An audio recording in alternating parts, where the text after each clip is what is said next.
लोकसभा चुनाव को लेकर जयपुर पुलिस मुख्यालय में एडीजी विशाल बंसल ने की प्रेस वार्ता।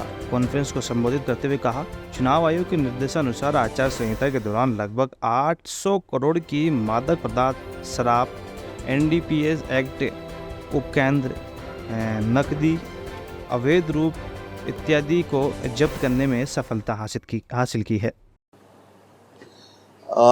हम लोगों ने मल्टी लेवल पुलिस का अप्रोच किया है इस बार। मतलब कि बूथ के ऊपर हमारा पुलिस का कांस्टेबल रहेगा।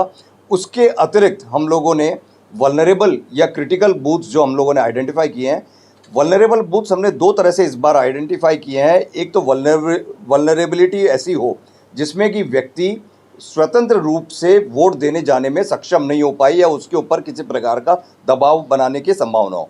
दूसरा, हमने एक नया कैटेगरी शुरू किया है लॉ एंड ऑर्डर के पॉइंट ऑफ व्यू से सेंसिटिव। मतलब ऐसे बूथों को आइडेंटिफाई करना जहां पे किसी प्रकार की लॉ एंड ऑर्डर या किसी प्रकार का झगड़ा या किसी प्रकार की गहमा गहमी होने की उम्मीद हो, ऐसे बूथ, वहां के लिए हमने पहले कैटेगरी के लिए हाफ सेक्शन सीएपीएफ रहेगा और सेकंड कैटेगरी के लिए राजस्थान आर्म्ड कांस्टेबलरी या राजस्थान बॉर्डर होम गार्ड्स के 1-2 के सशक्त जवान विद आर्म्स उन बूथों के ऊपर मौजूद रहेंगे। इसके अतिरिक्त इनके ऊपर हमने क्यूआरटीज़ लगाई हैं। हर एक असेंबली कॉन्स्टिट्यूंसी में 3-3 क्यूआरटीज़ होंगी। Law and order sensitive constituencies जो भी हमने आइडेंटिफाई करी है, उनमें हमने एक्स्ट्रा स्ट्राइकिंग फोर्स दी है। वो स्ट्राइकिंग फोर्स उन लॉ एंड ऑर्डर सेंसिटिव जितनी भी कॉन्स्टिट्यूंसी है उनके एसएचओज के पास में एक तरह से रिजर्व फोर्स के तौर पे कार्य करेगी। फिर उनके ऊपर हमारे जो पुलिस सुपरवाइजरी ऑफिसर होंगे।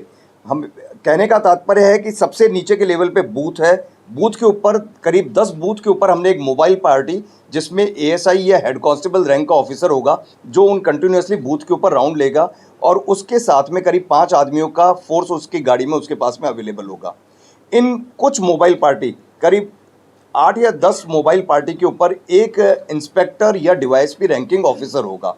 उस इंस्पेक्टर डीवाईएसपी रैंकिंग ऑफिसर के साथ में एक सेक्शन आरएसी का रिजर्व फोर्स होगी और प्लस 5 आदमी उसके खुद के पे।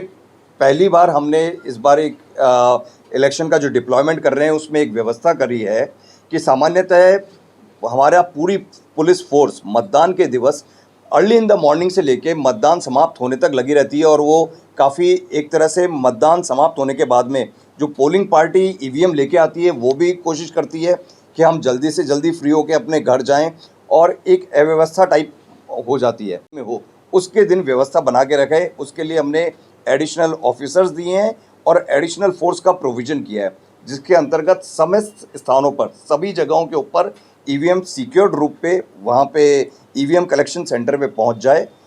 हर एक ईवीएम कलेक्शन सेंटर के ऊपर एक platoon central armed police force BSF, CRPF या सीआईएसएफ की रहेगी जो 24/7 उस केंद्र की रक्षा करेगी।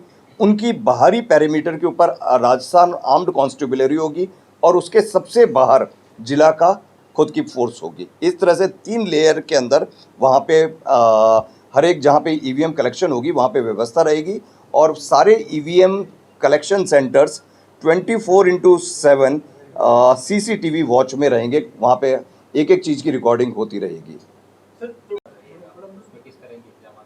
Exactly the same type of arrangement would be there for the second phase also. Second phase में हमारे जो दूसरे पड़ोसी राज्य हैं, for example Gujarat and Madhya Pradesh, हम लोगों का उनसे भी पूरा क्लियर टाई अप है। इलेक्शन के 2 दिन पहले से पूरी बॉर्डर उनकी तरफ से सील कर दी जाएगी और वहाँ से किसी भी प्रकार का कोई भी मूवमेंट होगा उसकी पूरी वीडियोग्राफी होगी और एक एक व्यक्ति के ऊपर नज़र रहेगी। सेम हम लोग जब उनके वहाँ पे इलेक्शंस होंगे तो हम लोग ये व्यवस्था अपने इधर से उनकी बॉर्डर पे करके रहेंगे जिससे कि दोनों स्टेट के बीच में सामंजस्य रहे और दोनों स्टेट का चुनाव प्रक्रिया बहुत ही शांतिपूर्ण तरीके से हो सके। सेकंड फेज में कितने कंपनीज? फेज़ 1 के अंतर्गत करीब 23,000 मतदान केंद्रों पे वोटर अपने मतदान का प्रयोग करेंगे और अपना वोट वहाँ पे देंगे। उसके संबंध में राजस्थान पुलिस द्वारा प्रभावी इंतजाम किए हुए हैं।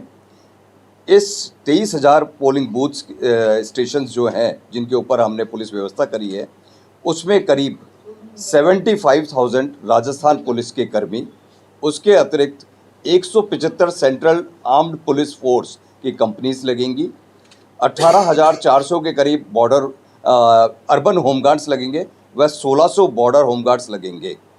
इसके अतिरिक्त हमारी टीम्स सोशल मीडिया मॉनिटरिंग, नाकों के ऊपर पुलिस व्यवस्था, जिसके अंतर्गत में हमने अपने पड़ोस के जो भी राज्य जो हैं जैसे पंजाब, हरियाणा, जो प्राइमरीली हमें फर्स्ट फेज़ में हमारे अफेक्टेड रहेंगे, उनके साथ में बॉर्डर के ऊपर रेगुलरली नाके लगा रखे हैं। उन नाकों के ऊपर हमारी पुलिस व्यवस्था रहेगी और साथ में पड़ोसी राज्यों की पुलिस व्यवस्था रहेगी, जिससे किसी भी प्रकार से कोई भी व्यक्ति अवांछनीय आ नहीं सके।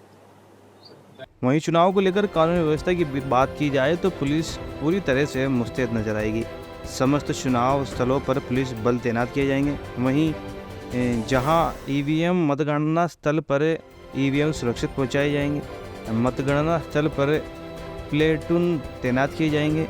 बीएसएफ, सीआरपीएफ, सीआईएसएफ सहित अन्य बल 24 घंटे सुरक्षा कर सकेंगे।